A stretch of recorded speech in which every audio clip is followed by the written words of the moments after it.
Hello Year 4, this is Miss Baker and this is the fourth week of your remote learning project, your pop art project. And this week we are going to be developing our knowledge of portraiture and creating a portrait inspired by the artist Julian Opie. We looked at him a few weeks back. These are some of his artwork here, and what he's really well known for is using small black circles for eyes, simple lines, simple black outlines, and bold bright colours. So your first task is to print off the worksheet, and we're going to be tracing this template. So it will be attached to your Firefly task. And then after that, we're going to be applying Julian Opie style details to our templates and learning how to create your own Julian Opie inspired portraits. So as it's been through the other lessons, the success criteria is as follows. I want you to show lots of care and accuracy, always follow instructions, and to try your best.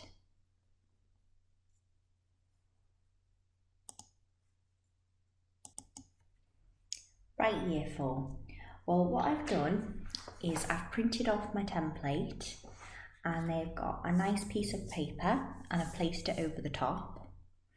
And then what I'm going to do next is take my pencil, make sure it's sharp, grab myself a ruler, because you'll need this too. And then if you press down on the paper, it's just normal printer paper that I'm using, you'll actually be able to see the template through the paper. Now you can always use a bit of tape to tape it down in the corners, masking tape that is, so it doesn't rip the paper. And then on the side of your pencil, I want you to very carefully and slowly trace the big oval shape which is representing the head. Now you can see I'm doing this very lightly because we'll eventually want to rub this outline out. So very lightly, side of my pencil. And I'm not just pressing down hard and doing one line, I'm doing lots of small continuous lines, nice and lightly. And this means you won't get a wobbly line. Sometimes I find it easier as well to rotate the paper, it's a bit more comfortable.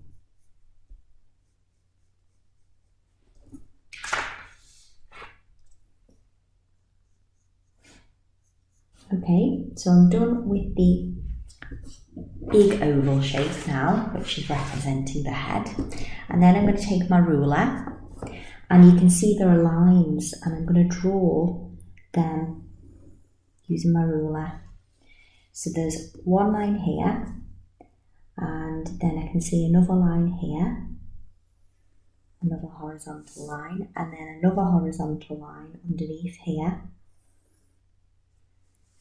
And then a vertical line here.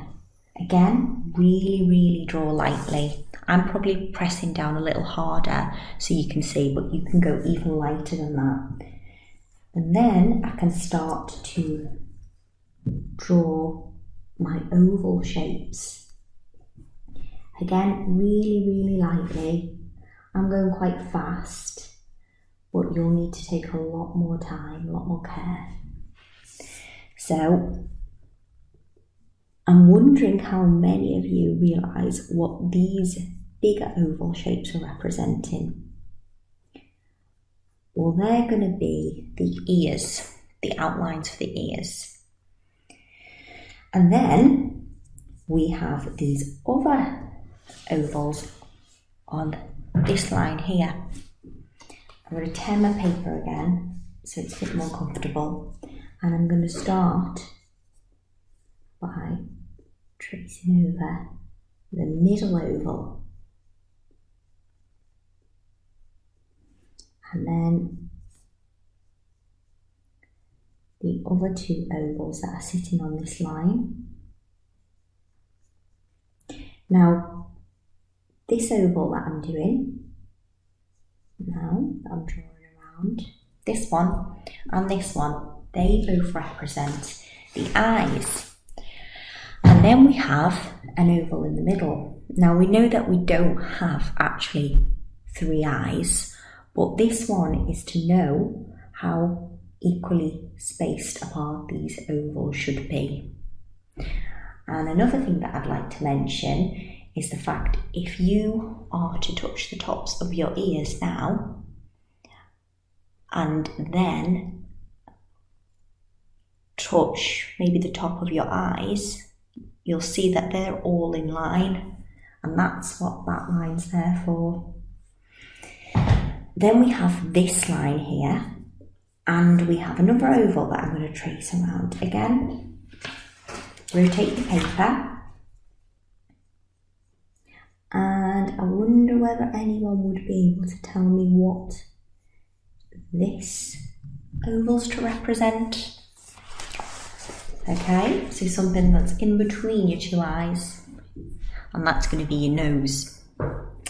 And then below the nose, the last oval, directly below the nose, is the oval that's representing your mouth.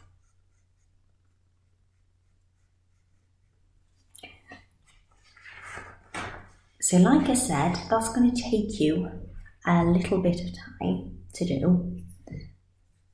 And I want you to go nice and slowly so you get a really accurate drawing. So I've taken you back to the PowerPoint slide now, boys and girls, because what I wanted you to do is have a little look at this Julian Opie image again. Now, as you can see, the eyes are represented by 2 dots. And then the nose is represented by these 2 oval shapes. So that's what we're going to have a go at doing next.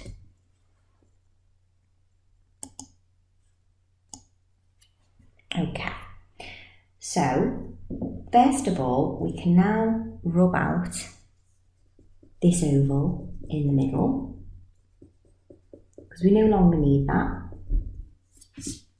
That was just to guide us. And then what we're going to do is find something circular to draw around. So I'm going to go for a pen lid. It needs to be something that's smaller than the oval.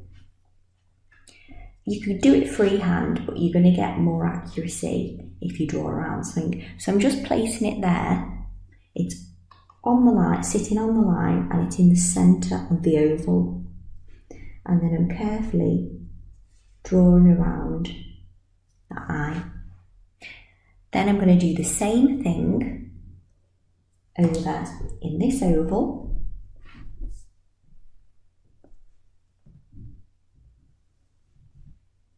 Making sure that it's pretty much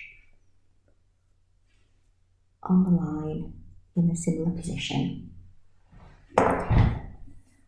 Then after that, what I might do is add a smaller little highlight to these top 2 corners, like the way Opie would have done.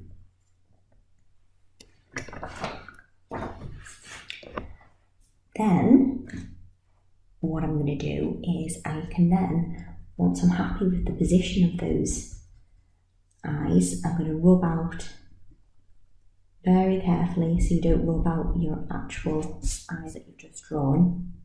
I'm going to rub out the oval.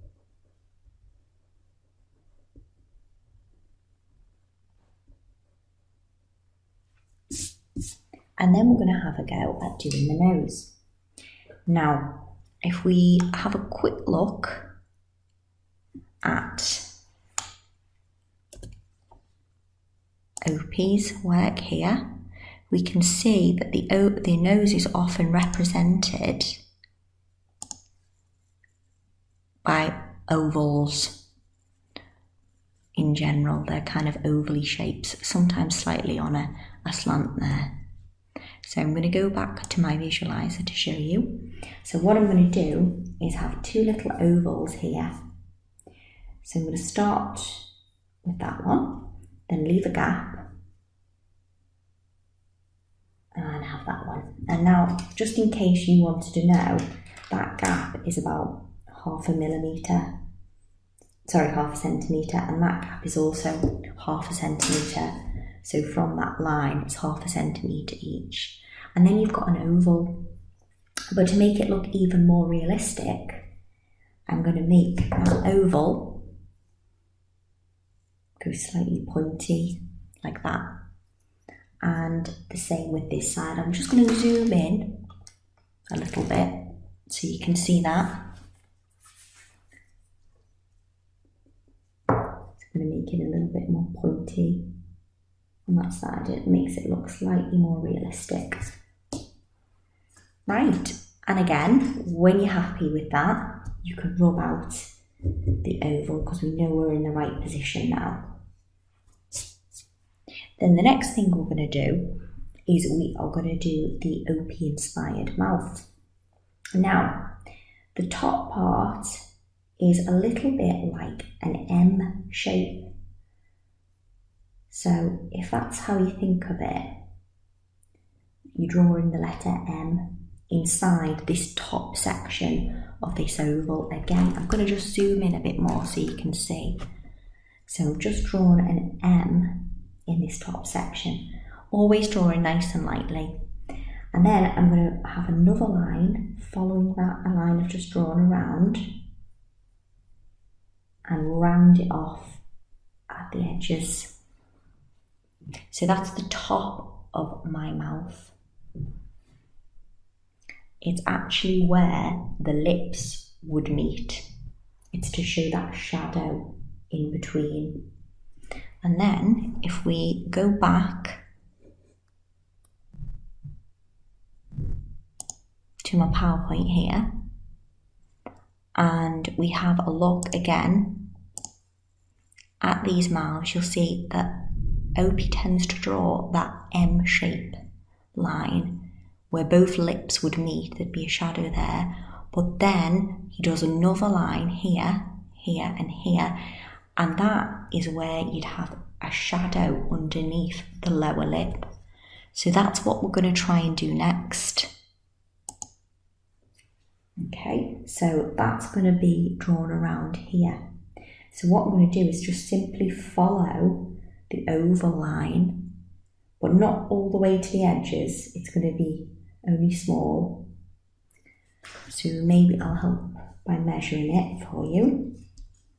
So it's about a centimetre that side and a centimetre that side. So no bigger than that. And then follow that line. So now we've got our OP style lips, and what we can do once again is rub out any of the lines that we don't need. At this stage, if you want to, you can also rub out these horizontal lines.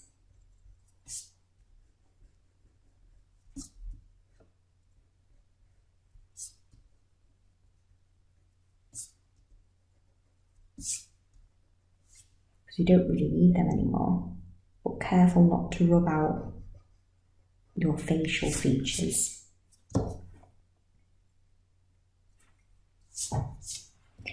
So the next thing that I'd like you to do is have a think about doing some eyebrows. Now again, I think we will do them about a centimetre above the eye. And OP does his eyebrows like a kind of a curve, and at one end it's quite thin, and then it gets a little bit thicker, and he rounds it off like that. So these are going to be a little bit more freehand. So think about doing a curved shape and then following that around, making it thin at either edge, but a bit thicker at this end. So they don't have to be perfect, because eyebrows often are not perfect. So that is all of your facial features done. Now the next part for you to do is to have a go at doing the hair. Okay, boys and girls, the next thing we're going to tackle is the hair. Now you can see we've got a few different examples of hair here. Now I don't mind if you want to do a hair like this, a short hair, or slightly longer hair. Entirely up to you, your choice. Right, so I think I'm going to have a slightly, maybe shoulder length hair. So I'm going to start off by realising that that's going to be the top of the hair there. So I don't want you to draw hair on top of this section. It's going to actually come to here. Otherwise you'd end up with a really, really big forehead that would be out of proportion. So if that's going to be the top of my hair, and then I'm going to have the hair coming round the ears here. Again, you can see that I'm drawing lightly because I might want to rub it out.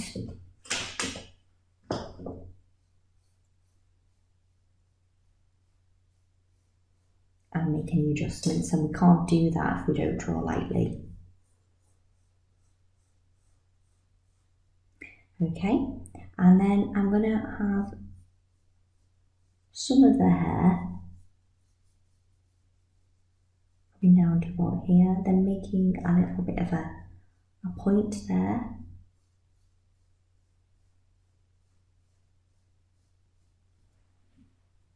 Okay, now I'm just going to look to this one that I did previously. Okay, so I think what I'm going to do now is just have this bit of the hair slightly a little bit more voluminous. Okay, so I'm going to rub out that previous line, but I can do that because look, I've drawn it light enough. So that's why we say we always draw lightly. Maybe make it a bit bigger over this side too.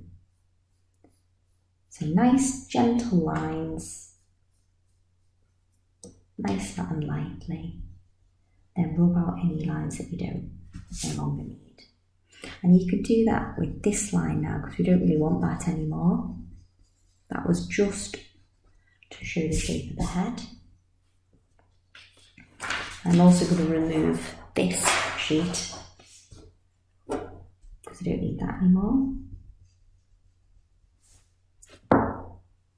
Right, well I'm quite happy with the top of my hair, so now I'm going to focus on the ends, and I'm going to have a little piece like this,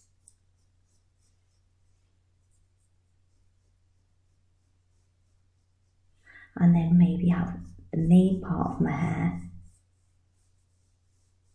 like that. And I'm doing it keeping it quite simple because that's the way Opie would have done it. Again, this side, little points, like the way Opie would have drawn his hair. Then I don't really want that line there, so I'm going to rub that out.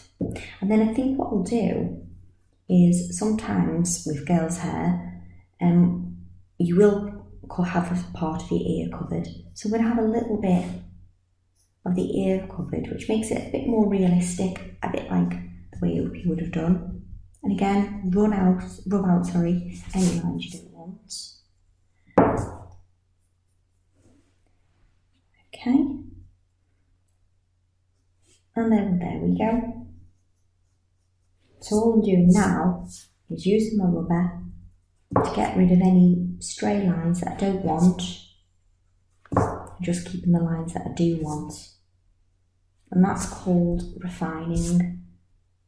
So this was a bit messy over here. I'll just zoom in slightly. So I'm just spending, a bit of time tidying the edges up and refining my work.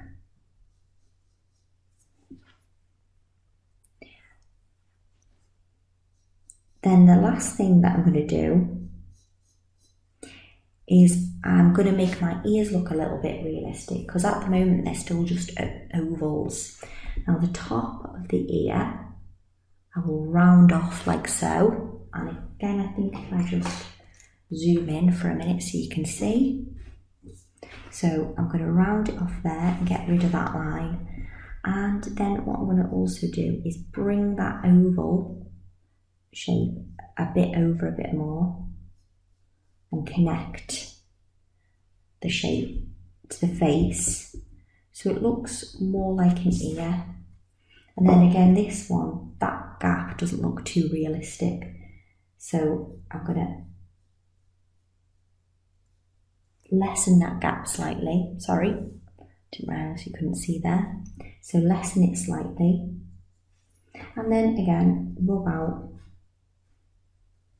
any lines you don't need. So talking about lines that we no longer need, we're not going to need this line going down the middle, and we're not going to need these lines going through the eyes either.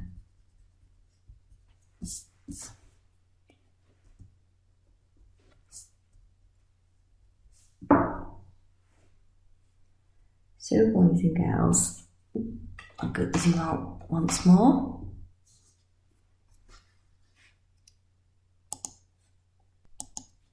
So boys and girls, that's my final Julian Opie inspired portrait for today, and that's where we're going to finish this lesson, because I'd like you to use the rest of the time having a go yourselves, and I look forward to looking at your work. If you'd like feedback, as I've said in the Firefly task, please upload it to the task so I can discuss your work with you. Good luck, and I will speak to you very soon.